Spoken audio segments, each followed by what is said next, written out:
ಗಾಂಧೀಜಿ ಬಂದ್ಬಿಟ್ಟು ಈ ಪದಗಳನ್ನೆಲ್ಲ ಏನು 10 ಪದಗಳು ಕೊಟ್ಟಿದ್ದಾರೆ, ಏನೇನೋ ನರೇಗದ ಬಗ್ಗೆ, ಅಯ್ಯೋ ಗಾಂಧೀಜಿ ನಿಮ್ಮ ಹೆಸರನ್ನು ತೆಗೆದುಹಾಕಿ, ಈ ತರದೆಲ್ಲ. ಗಾಂಧೀಜಿ ಎಂದಾದ್ರೂ ನನ್ನ ಹೆಸರು ಹಾಕುವಂತ ಜನ್ಮದಲ್ಲಿ ಯಾರಿಗಾದ್ರೂ ಹೇಳಿದ್ರ?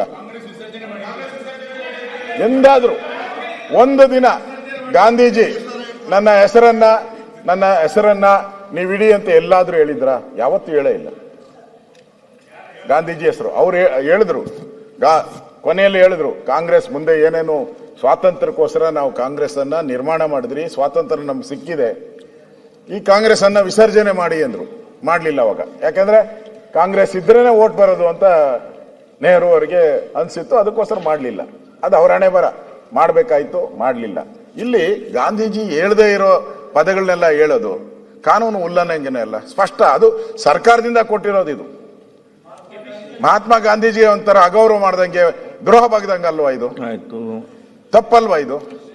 ಈ ಅಡ್ವರ್ಟೈಸ್ಮೆಂಟ್ ಕೊಡೋದ್ರಿಂದ ಇದು ಯಾರ ದುಡ್ಡಲ್ಲಿ ಕೊಡ್ತಾ ಇದ್ದಾರೆ? ಇದು ಜನಗಳ ತೆರಿಗೆ ಹಣ. ಜನಗಳು ಹೇಳಿದ್ರೆ ಎಂದರೆ ಯಾರನ್ನ ಬಂದ್ಬಿಟ್ಟು ಇವ್ರಿಗೆ ಹೇಳಿದ್ರ, ಪ್ರಿಯಾಂಕಾ ಅವ್ರಿಗೆ ಇದೊಂದು ಕೊಡಿ ಸರ್ ನಾವು ಅಂತ ಹೇಳಿದ್ರ? ಇಲ್ಲ. ಇವ್ರ ತೆವಲ್ಗೋಸ್ಕರ ಕೊಟ್ಕೊಂಡಿರೋದು, ಇವರ ತೆವಲುಗಳಿಗೋಸ್ಕರ ಕೊಟ್ಕೊಂಡಿರೋದು ಇದು. ನೀವು ರಾಜಕೀಯ ನಮ್ಮ ಸುಪ್ರೀಂ ಕೋರ್ಟ್ ಆರ್ಡರ್, ನಿಮ್ಮ ಆಡ್ಗಳೆಲ್ಲ ಸುಪ್ರೀಂ ಕೋರ್ಟ್ ಆದೇಶ ಇದೆ. ಯಾರು? ಗೋಗೊಯ್ ಅವರು ಅಲ್ಲ, ಶ್ರೀ ರಂಜನ್ ಗೋಗೊಯ್ ಅವರು ಸುಪ್ರೀಂ ಕೋರ್ಟ್ ಆದೇಶ ಇದೆ. ಇದ್ರ ಬಗ್ಗೆನೇ ಒಂದು ಸರ್ಕಾರ ಕಂಪ್ಲೇಂಟ್ ಮಾಡಿದಾಗ ಅದರಲ್ಲಿ ಕ್ಲಿಯರ್ ಆಗಿದೆ, advertisement material should be subject and not directed at the promoting the political interest of the ruling party ಅಂತ ಇದೆ. ರೂಲಿಂಗ್ ಪಾರ್ಟಿ ಅಂತ ಇದೆ. ಇದರಲ್ಲಿ ಪೂರ್ತಿ ಕ್ಲಿಯರ್ ಆಗಿದೆ. ಮತ್ತೆ ಅವ್ರು ಯಾರ್ಯಾರು ಕೊಡಬೇಕು ಅಂತಾನೆ ಇದ್ದಾರೆ. ಏನಾದ್ರೂ ನೀವು ಡೆವಲಪ್ಮೆಂಟ್ ವರ್ಕ್ ಮಾಡಬೇಕಾದ್ರೆ ಕೊಡಿ, ಕಂಪ್ಲೀಟ್ ಆಗಿದ್ರೆ ಕೊಡಿ, ಯಾರಾದ್ರೂ ತೀರ್ಕೊಂಡಾದಾಗ ಅವ್ರು ಕೊಡ್ಬೋದು, ಬರ್ತ್ಡೇ ಮಾಡಿದಾಗ ಅವ್ರು ಕೊಡ್ಬೋದು, ಸರ್ಕಾರದಲ್ಲಿ ಇರುವಂಥದ್ದು ಕ್ಲಿಯರ್ ಆಗಿದೆ, ಇದರಲ್ಲಿ ಮೆನ್ಷನ್ ಮಾಡಿದ್ದಾರೆ. ಇವರು ಅದನ್ನೆಲ್ಲ ಬಿಟ್ಬಿಟ್ಟು ಇವತ್ತು ಹಣ ಕೋಟಿಗಟ್ಟಲೆ ಹಣ ಖರ್ಚು ಮಾಡಿದ್ದಾರೆ ಒಂದೊಂದು ಪತ್ರಿಕೆಗೆ. ನನ್ಗೆ ಗೊತ್ತಿಲ್ಲ ಎಷ್ಟೆಷ್ಟು, ಒಂದು 25-30 ಲಕ್ಷ ಆಗ್ಬೋದ ಒಂದು ಪತ್ರಿಕೆಗೆ. ಎಷ್ಟು ಕೊಟ್ಟಿದಾರೋ ಗೊತ್ತಿಲ್ಲ, ಇವರು ಅಗ್ರಿಮೆಂಟ್ ಏನ್ ಮಾಡ್ಕೊಂಡಿದಾರೋ ಗೊತ್ತಿಲ್ಲ. ಆದ್ರೆ ಇವತ್ತು ಸರ್ಕಾರದಲ್ಲಿ ಮೊನ್ನೆನೋ ಕಾಂಗ್ರೆಸ್ ಮೀಟಿಂಗ್ ಆಯ್ತು, ಅದರಲ್ಲಿ ಹೇಳಿದ್ದಾರೆ ಹಣ ಕೊಡಿ, ಹಣ. ನನ್ನ ಪತ್ರಿಕೆಯನ್ನು ನೋಡಿದೆ ಬೆಳಗ್ಗೆ, ಹಣ ಕೊಡಿ, ಹಣ ಕೊಡಿ, 2 ಕೋಟಿ ಕೊಡಿ, 50 ಕೋಟಿ, 20 ಕೋಟಿ, ಇದೇ ಕೇಳಿದ್ದಾರೆ MLA-ಗಳೆಲ್ಲ.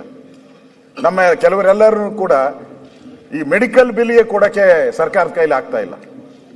ಸರ್ಕಾರಿ ಆಸ್ಪತ್ರೆಯಲ್ಲಿ ಸಾಯ್ತಾ ಇರುವಂತ ರೋಗಿಗಳಿಗೆ ಬಂದು ಕ್ಯೂ ನಿಂತಿದ್ದಾರೆ, ಅವ್ರಿಗೆ ಮೆಡಿಕಲ್ ಬಿಲ್ ಕೊಡಕ್ಕೂ ನಿಮ್ ಕೈಲಿ ಯೋಗ್ಯತೆ ಇಲ್ಲ ಸರ್ಕಾರಕ್ಕೆ ಇವತ್ತು. ಇನ್ನು ನಾನು ಹೇಳೋದು, ಅಡ್ವರ್ಟೈಸ್ಮೆಂಟ್ ಕೊಡಕ್ಕೆ ನಿಮ್ಗೆ ಇಷ್ಟ ಇದ್ರೆ ನಿಮ್ ಕಾಂಗ್ರೆಸ್ ಪಾರ್ಟಿದು ಆಯ್ತಲ್ಲ ಬೇಕಾದಷ್ಟು ಕೋಟಿ ಕೊಡಿ, ಬೇಡ ಅಂತ ಹೇಳಿದಾರೆ ಯಾರು? ನಮ್ದೇನು ಅಬ್ಜೆಕ್ಷನ್ ಇಲ್ಲ, ಕಾಂಗ್ರೆಸ್ ಪಾರ್ಟಿದ್ ಕೊಟ್ಕೊಳ್ಳಿ, ಏನ್ ಬೇಕೋ ಮಾಡ್ಕೊಳ್ಳಿ ಹೇಳ್ತಾ ಇದ್ರು. ನಿಮ್ಮ ಸೋಷಿಯಲ್ ಮೀಡಿಯಾದಲ್ಲೂ ಹಾಕಿ, ನಮ್ದು ಸೋಷಿಯಲ್ ಮೀಡಿಯಾದಲ್ಲಿ ಹಾಕ್ತೀವಿ. ಆದ್ರೆ ನೀವು ಇವತ್ತು ಟ್ಯಾಕ್ಸ್ ಪೇಯರ್ಸ್ ಹಣವನ್ನ ಬಳಕೆ ಮಾಡ್ಕೊಂಡು ಈ ತರ ತೆರಿಗೆನ ವಂಚನೆ ಮಾಡ್ತಾ ಇದ್ದಾರೆ. ಜನಕ್ಕೆ ಏನ್ ಬೇಕಾಗಿದೆ? ಜನ ಏನಕ್ಕೆ ತೆರಿಗೆ ಕೊಡ್ತಾರೆ? ಟ್ಯಾಕ್ಸ್ ಏನ್ ಕೊಡ್ತಾರೆ? ನಮ್ಮ ಮನೆ ಮುಂದೆ ರಸ್ತೆ ಹಾಕಿ, ನಮ್ಮ ಮನೆ ಕುಡಿಯೋ ನೀರು ಕೊಡಿ, ಬಸ್ ಫೆಸಿಲಿಟಿ ಚಂದ ಕೊಡಿ, ಮನೆ ಕಟ್ಕೊಡಿ, ಇದ್ರ ಬಗ್ಗೆ ಜನ ತೆರಿಗೆಯನ್ನ ಕೊಡೋದು. ರೂಲ್ಸ್ ಇರೋದೇ ಹಂಗೆ. ನಾವು ಹಾಕಿರ್ತೀರಿ ರೂಲ್ಸ್, ಇದರಲ್ಲಿ ಯಾವ್ದಾವ್ದಕ್ಕೆ ಏನೇನು ಅಂತೇಳಿ, ಕಸ ತೆಗಿಯೋದಕ್ಕೆ ಅದನ್ನ ಬಿಟ್ಬಿಟ್ಟು ಕಸ ತೆಗಿಯೋದಕ್ಕೆ ನೀರು ಕೊಡಕ್ಕೆ ಬಿಟ್ರೆ ಇವರು ಕಾಂಗ್ರೆಸ್ ಪಾರ್ಟಿನ ಬೆಳವಣಿಗೆ ಮಾಡಕ್ಕೆ ಟ್ಯಾಕ್ಸ್ ಪೇಯರ್ಸ್ ಹಣನ ತಗೊಳ್ತಾರೆ. ಇದು ಅಕ್ಷಮ್ಯ ಅಪರಾಧ ಅಲ್ವಾ? ಇದು ಒಳ್ಳೆ ಬೆಳವಣಿಗೆ ಅಲ್ಲ. ಈ ತರ ಮಾಡಕ್ ಹೋದ್ರೆ ಇದೊಂದು ಅಧ್ಯಕ್ಷರೇ, ಇದು ಕೇಂದ್ರ ಸರ್ಕಾರ ಈಗಾಗಲೇ ಆಕ್ಟ್ ಮಾಡ್ಬಿಟ್ಟಿದೆ. ಪಾರ್ಲಿಮೆಂಟ್ ಅಲ್ಲಿ ಕಾಂಗ್ರೆಸ್ ಅವರು ಇದ್ರು, ಎಲ್ಲಾ ಪಾರ್ಟಿಯವರು ಇತ್ತು, ಅಲ್ಲಿ ವಿರೋಧ ಮಾಡಿದ್ರು. ಇಲ್ಲೂ ನಾವು ಬಿಲ್ ಮಾಡ್ತೀರಿ, ನಾವು ಬಿಲ್ ಮಾಡಿದ ತಕ್ಷಣನೇ, ಈಗ ನೀವು ಬಿಲ್ ತಂದಿದ್ದೀರಾ ವಾಕ್ ಸ್ವಾತಂತ್ರ್ಯದ ಬಗ್ಗೆ, ಬಿಲ್ ತಂದಿದ್ದೀರಾ, ಪಾಸ್ ಮಾಡಿದ್ದೀರಾ, ಇದು ಅದೇನ ಕಾಯ್ದೆ ಆಗಿ ಬಂದ್ರೆ ನಾವೇನು ಮಾಡೋಕ್ಕಾಗಲ್ಲ. ಕಾಯ್ದೆನ ಪಾಲನೆ ಮಾಡೇಬೇಕು. ಕಾಯ್ದೆ ಬರಕ್ ಮುಂಚೆನೆ ಪೊಲೀಸರು ಕೇಸ್ ಹಾಕ್ತಾವ್ರೆ, ಇನ್ನು ಕಾಯ್ದೆನೇ ಬಂದಿಲ್ಲ ಅವಾಗೆ ಪೊಲೀಸರು ಕೇಸ್ಗಳು ಶುರು ಮಾಡ್ಬಿಟ್ಟವ್ರೆ. ಇಲ್ಲಿ ಕಾಯ್ದೆ ಆಗಿರೋದು, ಕಾಯ್ದೆ ಆಗಿರೋದ್ರ ಬಗ್ಗೆ ಅಧ್ಯಕ್ಷರೇ, ಕಾಯ್ದೆ ಆಗಿರೋದ್ರ ಬಗ್ಗೆ ಇಲ್ಲಿ ವಿರೋಧ ಮಾಡಿ ಕೇಂದ್ರ ಸರ್ಕಾರ ಜೊತೆ ಕಾಲ್ ಕೇರ್ಕೊಂಡು ಜಗಳ ತೆಗಿಯಕ್ಕೆ ಹೊರಟಿದಾರಲ್ಲ, ಮಾಡ್ಲಿ, ಡಿಬೇಟ್ ಮಾಡ್ಲಿ. 2 ದಿನ ನೀವು ಅಧಿವೇಶನ ಎಕ್ಸ್ಟೆಂಡ್ ಮಾಡ್ತೀನಿ ಅಂತ ಹೇಳಿದ್ದೀರಾ. ಅದು ನಿಮ್ಮ ತೆವಲಿಗೆ, ಸರ್ಕಾರ ದುಡ್ಡು ಇದಕ್ಕೆಲ್ಲ ನಮ್ಗೆಲ್ಲ ಮಾಡ್ತಾ ಇರೋದು, ಪಬ್ಲಿಕ್ಗೋಸ್ಕರ ಏನ್ ಮಾಡ್ತಾ ಇಲ್ಲ ಇವರು.